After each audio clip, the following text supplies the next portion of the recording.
Autour de Jupiter orbitent 4 mini-mondes observables facilement dès que l'on penche l'œil dans le télescope. Io, Europe, Ganymède et Callisto. On les appelle les 4 lunes galiléennes en hommage à celui qui en fit la découverte, Galileo Galilei, en 1610. Partons à la découverte de ces 4 mini-mondes aux caractéristiques géographiques et climatiques bien différentes. En effet, leur taille pour la moins imposante ainsi que leur place dans le système jovien confèrent à ces 4 lunes des caractéristiques propres qui permettent de les différencier.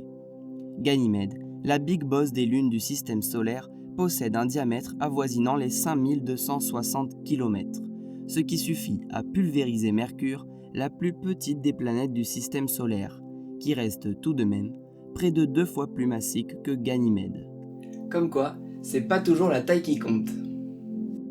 Puis, Callisto avec 4800 km, Io avec 3600 km, et enfin Europe, 3100 km.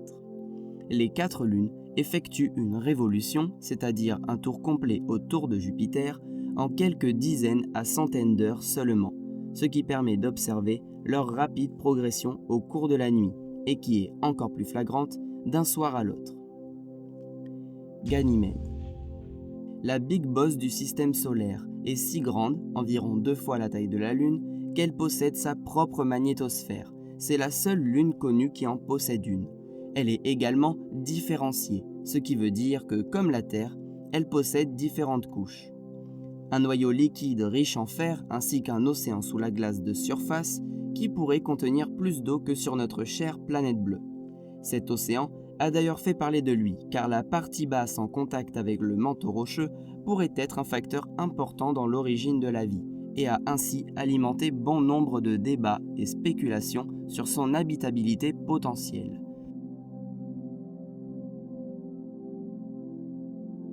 Laissant un goût d'aventure et de découverte follement excitante, l'exploration spatiale n'a pu s'empêcher d'aller mettre le nez là-bas.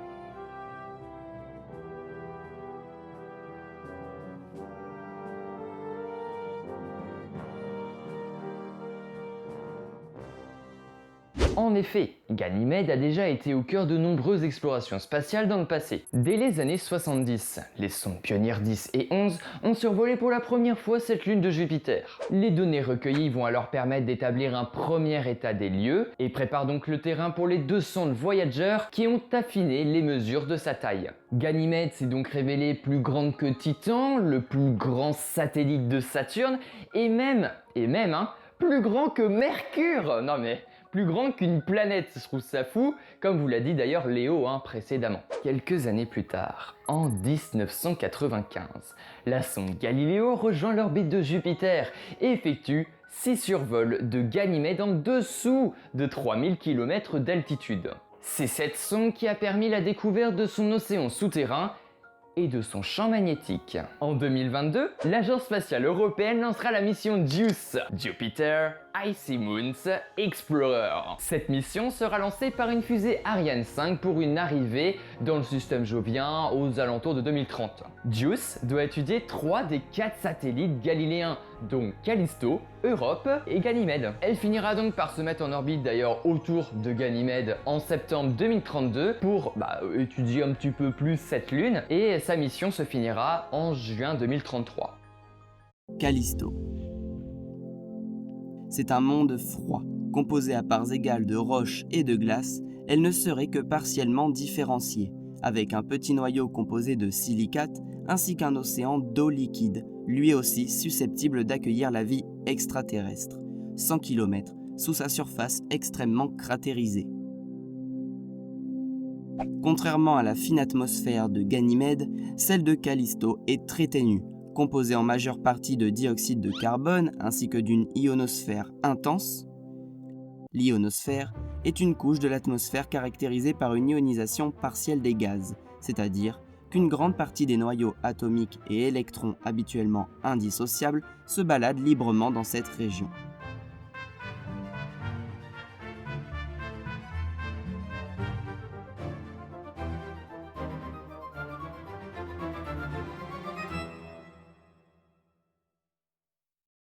Petite anecdote, Callisto a été pendant longtemps l'endroit sur lequel on souhaitait installer une base humaine afin d'explorer le système jovien. Io. N'allez jamais là-bas en vacances. Avec plus de 400 volcans éveillés, Io est l'objet céleste le plus actif du système solaire. Et cette activité géologique, il la doit aux puissantes forces de marée issues de sa proximité avec Jupiter.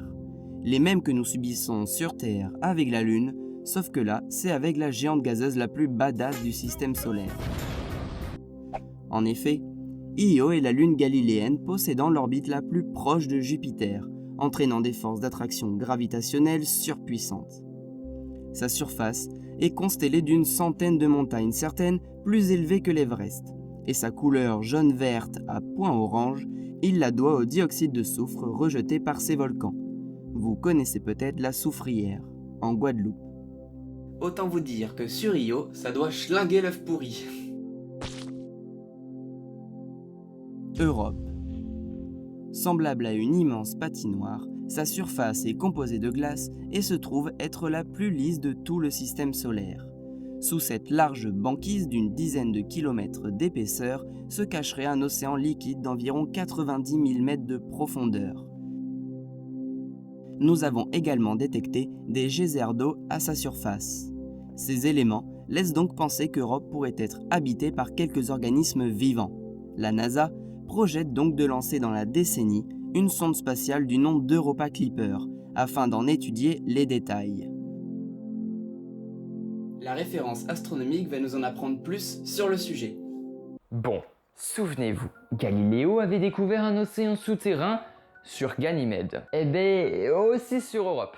Eh ouais. Et c'est suite à cette découverte que la NASA a pris la décision d'envoyer une sonde se nommant Europa Clipper vers le système jovien et plus précisément vers cette lune de Jupiter. Ainsi, aux alentours de 2025, cette nouvelle mission américaine doit décoller sous une coiffe d'une SLS, Falcon Heavy ou Delta IV Heavy. Pour l'instant, ce sont les 3 candidates permettant d'envoyer cette sonde vers la géante gazeuse pour une arrivée en 2028. Avec à son bord près de 300 kg d'instruments scientifiques ayant comme but d'analyser les divers composants chimiques. Elle pourrait donc nous faire découvrir les toutes premières preuves d'une vie extraterrestre sous cette épaisse couche de glace, ce qui serait une découverte sans précédent et complètement dingue. Non mais rendez-vous compte, une vie ailleurs que sur la Terre?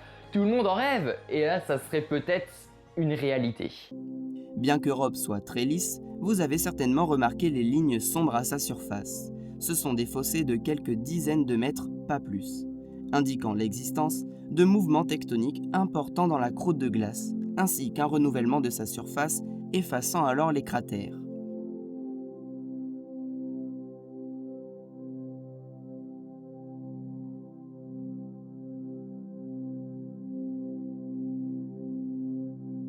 Le tout, corrélé à son atmosphère très ténue, composée principalement de dioxygène, nous avons là la recette miracle d'une telle surface.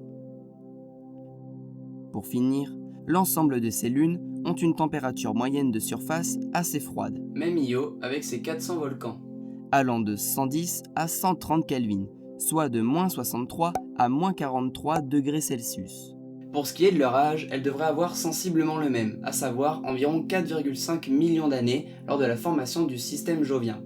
Classés dans leur ordre d'éloignement par rapport à Jupiter pour tenter de les reconnaître l'œil dans le télescope, nous avons la plus éloignée, Callisto, puis Ganymède, Europe, et enfin la plus proche, Io, comme vu précédemment dans la vidéo. Nous avons aussi vu qu'elles étaient de nature tellurique, c'est-à-dire solide et non gazeuse. Eh bien, toute cette matière solide est d'origine chondritique, c'est-à-dire faite de chondrites. Ce sont des météorites primitives au sein de notre système solaire. Voilà, merci d'être resté jusqu'à la fin. Si cette vidéo t'a plu, n'hésite pas à la liker. Abonne-toi et active la cloche pour ne rien louper car je sors du contenu très régulièrement. Un grand merci à la référence astronomique pour sa participation. Retrouvez le lien vers sa chaîne dans la description. Allez voir ce qu'il fait, c'est génial. D'ici là, portez-vous bien et continuez de vous émerveiller la tête dans les étoiles. C'était Léo Fontaine pour votre chaîne Passion Astronomie. À bientôt!